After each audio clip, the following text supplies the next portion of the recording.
Titanic جہاز ڈوبتا ہے 1912 میں، یعنی 100 سال سے زیادہ ہو چکے ہیں، مگر وہ کہتے ہیں نا کہ ہاتھی مر کر بھی 1.25 لاکھ کا ہوتا ہے۔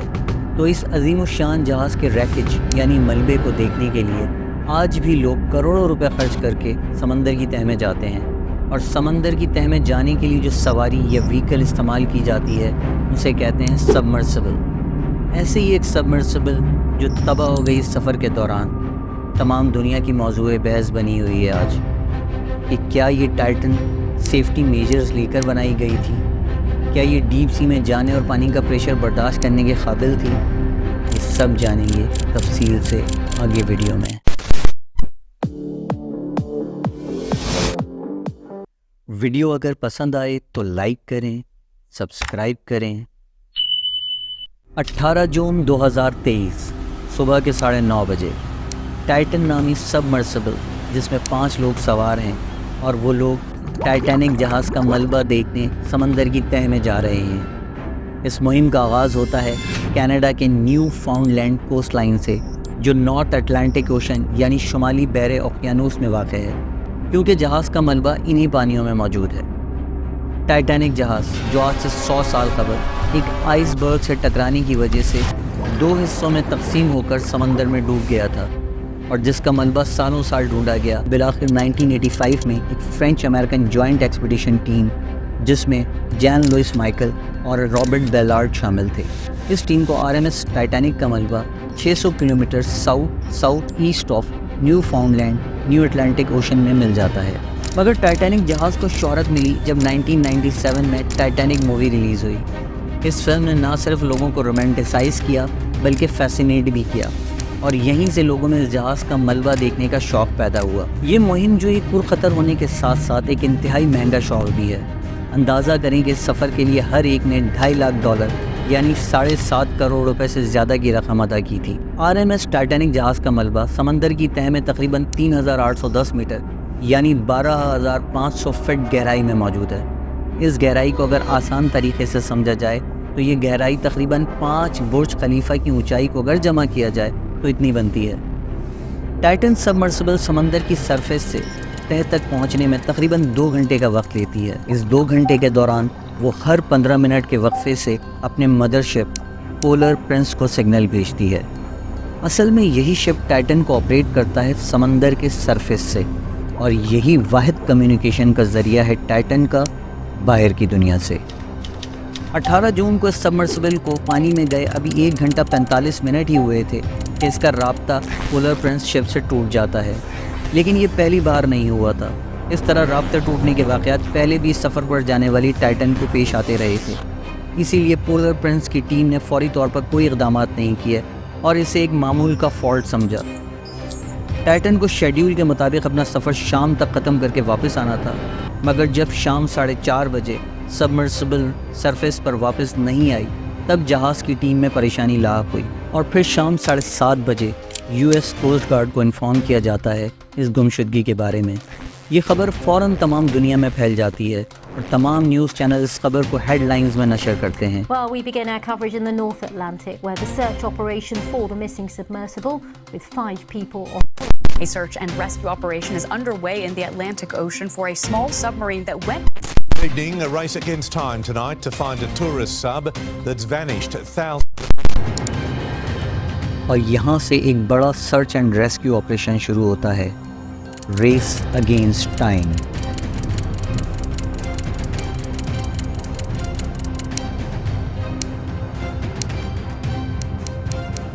یہ سرچ آپریشن اگلے 4 دن تک جاری رہتا ہے، کیونکہ یہ ایک بہت بڑا ایریا تھا، تقریباً 25,000 کلومیٹر، جہاں اس گمشدہ ٹائٹن کو ڈھونڈنا تھا، جس کا سائز ایک وین یا چھوٹی جیپ جتنا تھا۔ اس سرچ آپریشن میں ہوائی جہاز، بحری جہاز اور ROVs یعنی روبوٹ وہیکلز کا استعمال کیا جاتا ہے۔ آخر کار 22 جون کو اس سبمرسیبل کا ملبہ ٹائٹینک جہاز سے 1600 فٹ دور سے ایک ROV کو مل جاتا ہے۔ This morning, an ROV or remote operated vehicle from the vessel Horizon Arctic discovered the tail cone of the Titan submersible. کیا ہوا اس ٹائٹن کے ساتھ؟ کیسے تباہ ہوئی؟ اس پر بات آگے کریں گے. پہلے جانتے ہیں ٹائٹن کے بارے میں. ٹائٹن ایک 22 فٹ لمبی، 8.3 فٹ چوڑی اور 9.2 فٹ ہائٹ کی حامل ایک سبمرسیبل تھی. اس سبمرسیبل میں کوئی سیٹ نہیں ہوتی ہے اور 5 لوگ فلور پر ہی بیٹھتے ہیں، جس میں ایک پائلٹ اور 4 پیسنجر ہوتے ہیں. پائلٹ اس پوری سبمرسیبل کو کنٹرول کرتا ہے ایک ویڈیو گیم کنٹرولر سے. یعنی اگر ٹائٹن کو اوپر نیچے موو کرنا ہو یا آگے پیچھے، اس کے لیے جوائے اسٹک کام کرے گی. We run the whole thing with this game controller. اس کا جو بیک پارٹ ہے یہ آکسیجن اور الیکٹریکل ایکوپمنٹ کیری کرتا ہے. اس کے فرنٹ پارٹ میں ایک ٹوائلٹ ہے جسے استعمال کرنے کی صورت میں صرف کرٹن یوز کیا جاتا ہے، یعنی کوئی علیحدہ پارٹ نہیں ہے اس کے لیے. یہیں پر ایک چھوٹا سا ویو پوائنٹ ونڈو ہے جہاں سے باہر دیکھا جا سکتا ہے. اوپر کی جانب ایک کیمرہ لگا ہے جو باہر کا پورا نظارہ اندر موجود LED ڈسپلے پر دکھاتا ہے، اور دوسرا LED استعمال ہوتا ہے پولر پرنس شپ سے کوارڈینیشن کرنے کے لیے ٹیکسٹ میسج کے ذریعے. ٹائٹن کے اوپر 4 الیکٹریکل تھرسٹر لگے ہوتے ہیں جو اس کو ہر طرف موو کرنے میں مدد کرتے ہیں. اس کی مین باڈی جسے ہل کہا جاتا ہے کاربن فائبر کی بنی تھی. اینڈ پارٹ میں 2 کیپس ٹائٹینیم کے لگے ہوئے تھے. اس میں 4 دن یعنی 96 آورز کی بیک اپ آکسیجن ہوتی ہے 5 لوگوں کے لیے. کیا آپ نے سوچا کہ اسے سب میرین کے بجائے سبمرسیبل کیوں کہا جا رہا ہے؟ کیونکہ یہ دونوں الگ الگ چیزیں ہیں. سب میرین ایک بہت بڑی اور طاقتور ویسل ہے جو سمندر کی گہرائیوں میں کئی دن بلکہ مہینوں تک بھی رہ سکتی ہے. یہ سیلف آپریٹڈ ہوتی ہے جو خود موو کرتی ہے. مگر سبمرسیبل اس کا الٹ ہے. یہ ایک چھوٹی ٹرانسپورٹ ویسل ہے جو خود آپریٹ نہیں ہوتی بلکہ ایک اسے مدر شپ کے ذریعے پانی میں اتارا جاتا ہے، اور جو ایک دن بلکہ کچھ گھنٹوں کے لیے پانی کے اندر جا سکتی ہے اور پھر اسے واپس مدر شپ کے ذریعے اوپر سرفیس پر آنا ہی ہوتا ہے.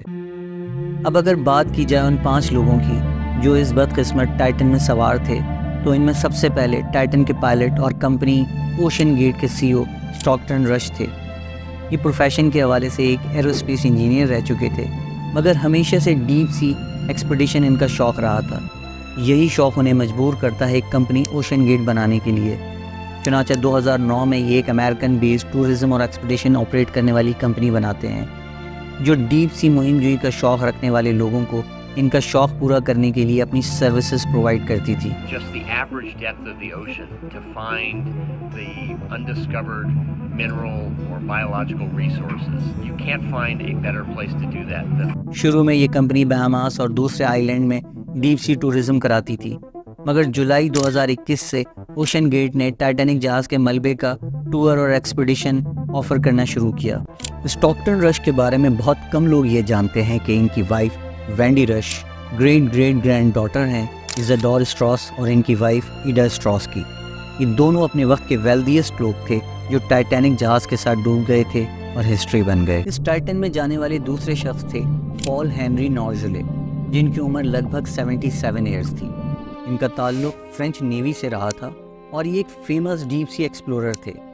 نارجلے اپنے آپ میں ایک ہسٹری تھے کیونکہ انہوں نے 37 بار ٹائٹینک کے ملبے کو وزٹ کیا تھا، اور ٹائٹینک کے ریک کو جو ٹیم ریسرچ کرتی رہی تھی یہ اس کے ہیڈ بھی رہ چکے تھے، اسی لیے انہیں مسٹر ٹائٹینک بھی کہا جاتا تھا. تیسرے شخص تھے ایک برطانوی عرب پتی ہیمش ہارڈنگز، جن کی عمر تھی 58 ایئرز.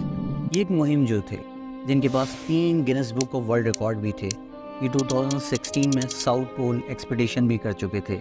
یہی نہیں بلکہ اس کے علاوہ 2021 میں یہ سمندر کے انتہائی گہرائی والے حصے ماریانا ٹرینچ میں بھی ڈائیو کر چکے تھے. چوتھے اور پانچویں فرد تھے برٹش پاکستانی نیشنل باپ بیٹا شہزادہ داؤد اور ان کے 19 سالہ بیٹے سلیمان داؤد. ان باپ بیٹوں کا تعلق مشہور پاکستانی بزنس فیملی داؤد گروپ سے تھا. سلیمان کے حوالے سے ان کی والدہ نے بتایا کہ سلیمان اس سفر پر جانے کو راضی نہیں تھے بلکہ ڈر رہے تھے، مگر صرف اپنے والد کی وجہ سے یا انہیں خوش کرنے کی وجہ سے ساتھ چلنے پر راضی ہوئے تھے. ٹائٹن کو ڈھونڈنے کے لیے ہر ممکن کوشش کی جا رہی تھی اور ہر اویلیبل طریقہ آزمایا جا رہا تھا، جیسے روبوٹکس کا استعمال، یعنی ریموٹڈلی آپریٹڈ وہیکلز ROVs. یہ ROVs جو سمندر کی سرفیس سے آپریٹ ہوتی ہیں اور اس میں کوئی انسان نہیں ہوتا، اور یہ سمندر میں انتہائی گہرائی تک جا سکتی ہیں جہاں کوئی ہیومن آپریٹڈ ویسل نہیں جا سکتا. یہ تحقیقات اور کھوج میں انتہائی کارآمد ہوتی ہیں۔ یہاں ہوائی جہاز کے ذریعے سونر بوائز یعنی انڈر واٹر مائکروفونز کو پانی میں ڈراپ کیا گیا تاکہ اس سے انڈر واٹر ٹائٹن کی لوکیشن کو معلوم کیا جا سکے۔ جہازوں میں کسی ایمرجنسی صورتحال سے بچنے کے لیے پوزیشن انڈیکیٹنگ ریڈیو بیکن لگایا جاتا ہے تاکہ کسی ایمرجنسی یا جہاز کے گم ہونے کی صورت میں جہاز کو لوکیٹ کیا جا سکے، مگر یہ EPIR ٹائٹن میں انسٹال نہیں تھا۔ ٹائٹن جو 12,500 فٹ سمندر کی گہرائی میں کہیں گمشدہ تھی، جبکہ اب تک دنیا کی تاریخ کا سب سے ڈیپسٹ ریسکیو آپریشن 1973 میں 1575 فٹ گہرائی تک ممکن ہوا تھا، یعنی اب 8 گنا زیادہ سمندر کی گہرائی میں ڈھونڈا جا رہا تھا، جو یقیناً ایک مشکل امر تھا۔ اب ذرا ناپتے ہیں سمندر کی گہرائی کو۔ ٹائٹینک جہاز سے جو آئس برگ ٹکرایا تھا وہ 100 فٹ سرفیس کے اوپر تھا اور اس سے زیادہ سمندر کے اندر۔ 130 فٹ گہرائی تک سمندر میں ریکمینڈ کیا جاتا ہے اسکوبا ڈائیورز کو سوئم کرنے کے لیے، اور سمندر کا یہ حصہ فوٹک زون کہلاتا ہے۔ اس سے آگے چلیں تو 356 فٹ کے بعد ڈسفوٹک زون شروع ہوتا ہے، جسے ٹوائلٹ زون بھی کہا جاتا ہے، کیونکہ یہاں سورج کی روشنی بہت کم تعداد میں پہنچتی ہے اور نسبتاً اندھیرا ہوتا ہے۔ یہاں پلانٹس بھی گرو نہیں کرتے کم لائٹ کی وجہ سے۔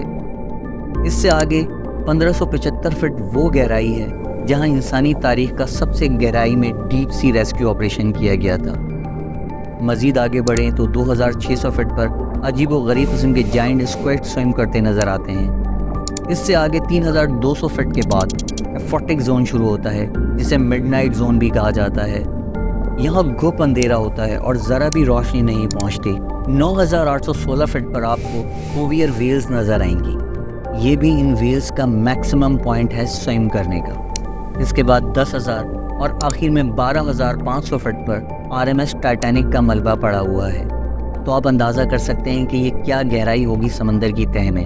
یہ بات بھی قابل ذکر ہے کہ اس کا آؤٹر گیٹ یا مین گیٹ ایک بار اگر بند ہو گیا تو یہ اندر سے نہیں کھولا جا سکتا اور صرف باہر سے ہی اسے اوپن کیا جا سکتا ہے، یعنی جب ٹائٹن سرفیس پر واپس آئے گی تو شپ کی ٹیم ہی اسے کھول سکتی ہے اور 5 لوگ باہر نکل سکتے ہیں۔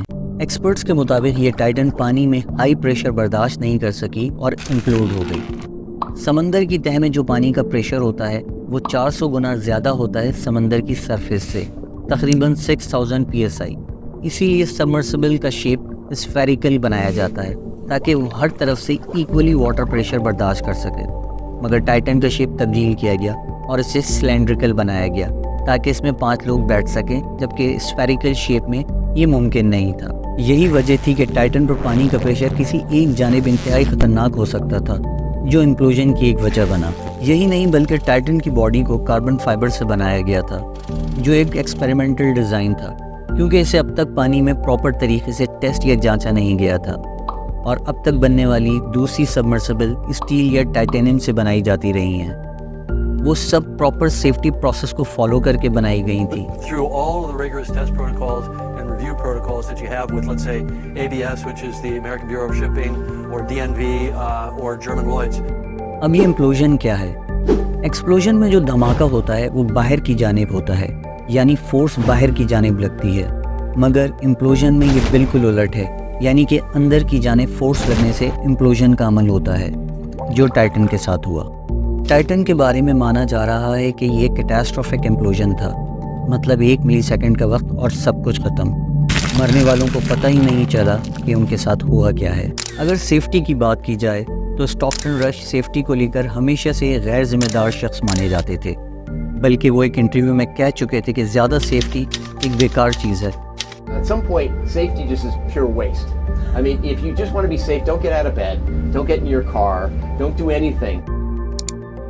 جیمز کیمرون، جو ٹائٹینک مووی کے ڈائریکٹر ہیں اور جو خود کئی بار ٹائٹینک جہاز کا ملبہ دیکھنے سمندر میں جا چکے ہیں، انہیں ہمیشہ سے کاربن فائبر باڈی پر اعتراض تھا، اور ان کا یہ کہنا تھا کہ اس امپلوژن میں جو چیزیں بچی ہیں وہ صرف ٹائٹینیم کے پارٹس ہیں۔ ان کا ماننا تھا کہ ٹائٹن کو بنانے میں سیفٹی رولز نظر انداز کر دیے گئے تھے، جو اس حادثے کا سبب بنے۔ اگر رول توڑنے کی بات کی جائے تو رولز توڑے گئے۔ ٹائٹن کو کاربن فائبر سے بنایا گیا، سیفٹی کو نظر انداز کیا گیا، اور کوئی سیفٹی سرٹیفیکیشن نہیں لی گئی، اور جانتے بوجھتے اسٹاکٹن رش نے اس ایکسپیریمنٹ ڈیزائن کو ٹورزم کے لیے استعمال کیا، اور ان لوگوں کی لسٹ میں شامل ہو گئے جنہوں نے اپنی انوینشن کو خود تباہ کیا اور خود بھی ختم ہو گئے.